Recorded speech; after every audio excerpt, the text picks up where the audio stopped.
ఒకసారి Kapil Dev world cup గెలిపించిండు మనకు. ఆ తర్వాత క్రికెట్ అంటే అయితే వెస్టిండీస్ లేకపోతే ఆస్ట్రేలియా, వరల్డ్ కప్ అంటే అయితే వెస్టిండీస్ గెలుస్తుందా ఆస్ట్రేలియా గెలుస్తుందా అందరూ. కానీ ఇప్పుడు ఏమైపోయింది, ఈరోజు మళ్ళీ అంతా తారుమారైపోయింది. చిన్న చిన్న దేశాలు కూడా క్రికెట్ ఆడుతున్నాయి. ఇండియా కూడా అద్భుతంగా పికప్ అయింది. అదే వెస్టిండీస్ ఇప్పుడు చిన్న టీం అయిపోయింది. వాళ్ళు ఏది క్వాలిఫై మ్యాచెస్లో ఎగిరిపోతున్నారు. అంటే అది గొప్ప మార్పు. అంటే అందువల్ల ఓడిపోయినంత మాత్రాన బాధపడాల్సిన అవసరం లేదు. తప్పకుండా ఇంకా గట్టిగా కృషి చేయండి. భవిష్యత్తులో మళ్ళీ గెలుపు కోసం ప్రయత్నం చేయండి. అయితే రాజకీయాలకు క్రికెట్కు కూడా ఒక దగ్గర సంబంధమే ఉంటుంది. క్రికెట్లో అప్పుడప్పుడు హిట్ వికెట్ అవుతుంటారా?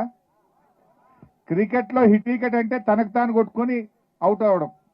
సో క్రికెట్లో హిట్ వికెట్ అయినట్టు రాజకీయాల్లో కూడా ఒకటి ఉంటుంది, ఆత్మహత్యలే ఉంటాయి తప్ప రాజకీయాల్లో హత్యలు ఉండవు అంటారు. రాజకీయాల్లో ఆత్మహత్యలు ఉంటాయి తప్ప హత్యలు ఉండయి. ఇవాళ రేవంత్ రెడ్డి కూడా అట్లే చేస్తున్నాడు. ఇవాళ 6 గ్యారంటీలను అధికారంలోకి వచ్చిండు. కానీ 6 గ్యారంటీల దుకాణం బంద్ పెట్టిండు, మూసీ దుకాణం ముంగర పెట్టుకున్నాడు. మూసీ దుకాణం ముంగర పెట్టిండు. యాక్చువల్గా మూసీని మా సుధీర్ అన్ననే మూసీ కార్పొరేషన్ చైర్మన్ గా కేసీఆర్ నాయకత్వంలో 31 ఎస్టీపీలు 3800 కోట్లతో మూసీ అభివృద్ధి ప్రారంభించిందే కేసీఆర్ గారు, మా సుధీర్ రెడ్డి గారు. మూసీలో మరి ఆ రోజు ఇండ్లు కూడా కొట్టే పని చేయలే కదా. మురికి నీరు మూసీలోకి పోకుండా 3800 కోట్లతో ఎస్టీపీలు పెట్టాం. అంతేకాదు మన గోదావరి నీళ్లు కాళేశ్వరం ప్రాజెక్టు ద్వారా 1100 కోట్లతో గోదావరి నీళ్లు మూసీలోకి తెచ్చి మా మూసీలో గోదావరి నీళ్లు పారించాలని మనం ప్రయత్నం చేసినాం.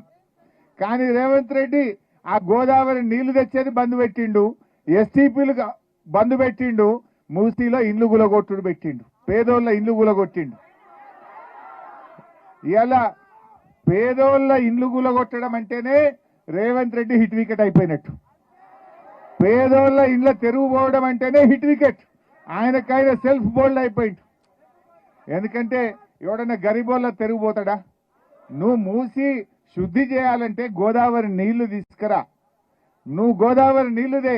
ఇంకా ఏమన్నా ఎస్టీపీలు అవసరం ఉంటే కట్టి మూసీలోకి మురికి నీరు పోకుండా చూస్తే అది మూసీ అభివృద్ధి అవుతుంది. కానీ మూసీ ముసుగులో రియల్ ఎస్టేట్ వ్యాపారం చేస్తా, మూసీ ముసుగులో పేదల ఇండ్లు గులగొట్టా అంటే బీఆర్ఎస్ పార్టీ చూస్తూ ఊరుకోదని చెప్పి కూడా ఈ సందర్భంగా హెచ్చరిస్తా ఉన్నాం.